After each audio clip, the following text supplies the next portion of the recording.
दोस्तों, भारत में डीजल और पेट्रोल की ज्यादा रिक्वायरमेंट होने के कारण हमें रसिया, कतर और यूएई जैसे देशों से भारी मात्रा में कच्चा तेल इंपोर्ट करना पड़ता है। लेकिन अब भारत की जानी मानी कंपनी ओएनजीसी यानी कि oil and natural gas corporation Krishna और गोदावरी नदी के बेसिन्स में कच्चे तेल के कुओं पर काम करने जा रही है,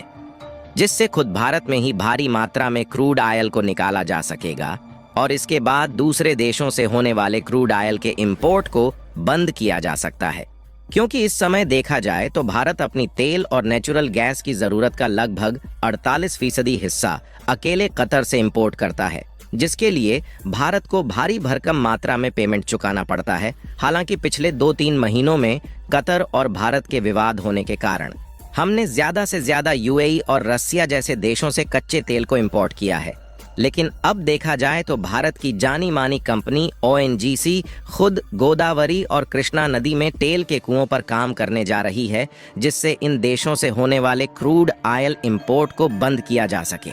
पूरी डेवलपमेंट क्या है इस वीडियो में समझते हैं, लेकिन वीडियो में आगे बढ़ने से पहले भारत की ओएनजीसी कंपनी के इस शानदार कदम के लिए वीडियो को एक लाइक जरूर करें और चैनल को भी सब्सक्राइब जरूर करें, जिससे हमारे चैनल की नई वीडियो सबसे पहले आपको मिल सके।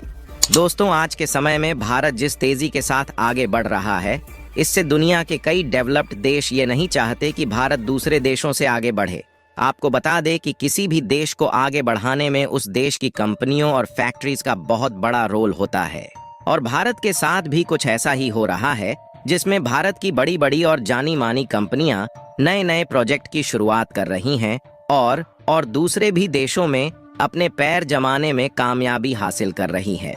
लेकिन भारत की कंपनियों को आगे बढ़ने के लिए अपने इंफ्रास्ट्रक्चर डेवलपमेंट को बढ़ाने और ज्यादा मात्रा में प्रोडक्ट को प्रोड्यूस करने की जरूरत पड़ती है, क्योंकि अगर हम ज्यादा मात्रा में नए नए प्रोडक्ट प्रोड्यूस करते हैं तो उन्हें अन्य देशों में एक्सपोर्ट करके एक लार्ज अमाउंट प्रॉफिट कमा सकते हैं। और इन फैक्ट्रीज और कंपनियों में डीजल और पेट्रोल की काफी ज्यादा आवश्यकता होती है, जिसके लिए हमें दूसरे देशों से कच्चा तेल इंपोर्ट करना पड़ता है। इसके साथ साथ भारत का ट्रांसपोर्ट मार्केट भी तेजी के साथ आगे बढ़ रहा है, जिसके कारण डीजल और पेट्रोल की आवश्यकता बढ़ती जा रही है।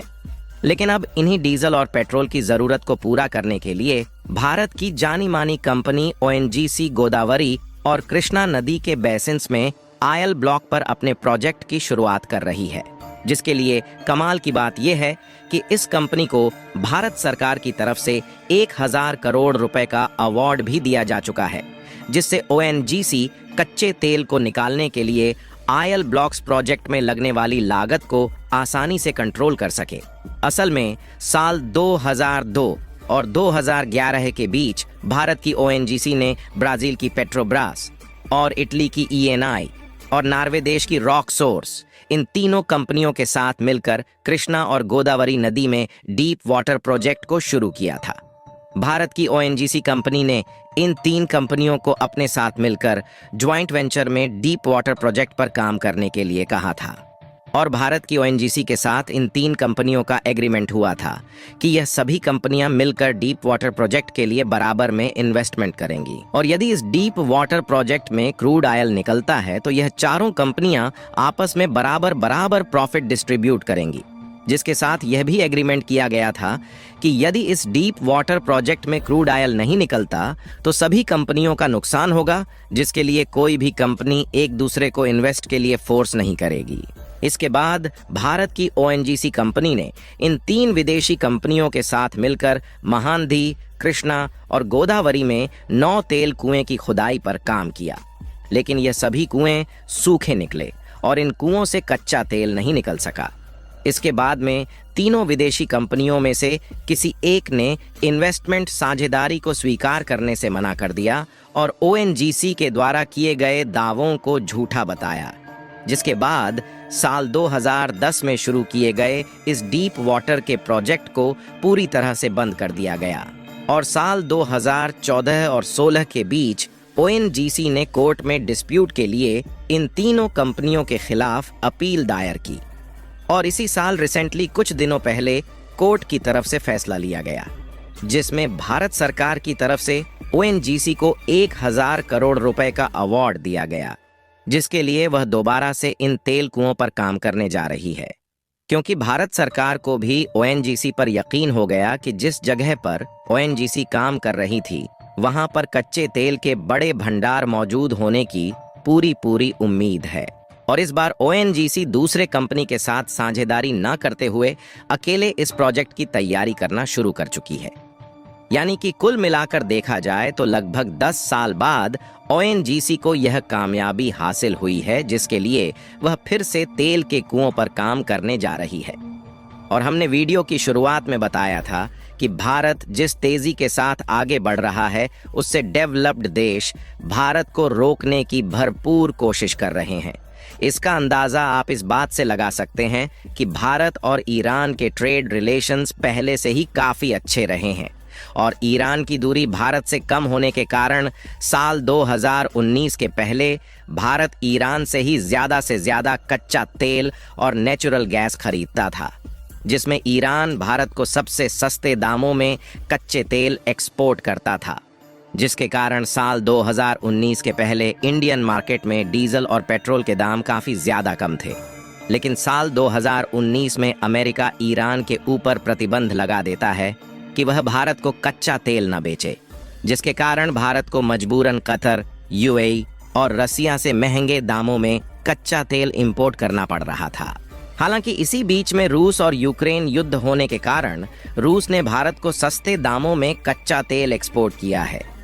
लेकिन जितने सस्ते दामों में ईरान भारत को कच्चा तेल एक्सपोर्ट करता था, रूस के द्वारा भारत को भेजे जाने वाले कच्चे तेल की कीमत कहीं ज्यादा है। अगर पिछले साल के डेटा को देखा जाए तो भारत हर दिन 46.5 लाख बैरल कच्चे तेल को खरीदता है, जिसमें भारत कुल जरूरत का 85% हिस्सा दूसरे देशों से खरीदता है, जबकि 15% हिस्सा भारत में प्रोड्यूस होता है। और हमने पिछले साल 2023 में लगभग 92.3 बिलियन डॉलर के कच्चे तेल को दूसरे देशों से इंपोर्ट किया है। यानी कि आप ध्यान दें तो भारत का एक बहुत बड़ा फॉरेन इन्वेस्टमेंट का हिस्सा कच्चे तेल को खरीदने में कंज्यूम हो जाता है। लेकिन अब भारत की ओएनजीसी कृष्णा, गोदावरी और महानदी के बेसिन्स पर फिर से डीप वाटर प्रोजेक्ट में नए तेल कुओं पर काम करने जा रही है,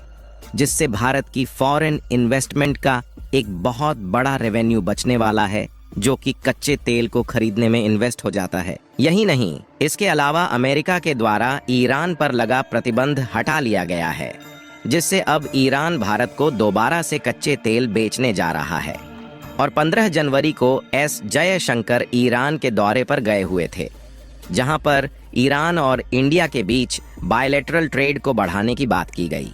और वहां से उनके लौटते ही ईरान और पाकिस्तान के बीच युद्ध शुरू हो गया। इसके बाद ईरान ने भारत को एक और बड़ा ऑफर दिया कि वह ईरान से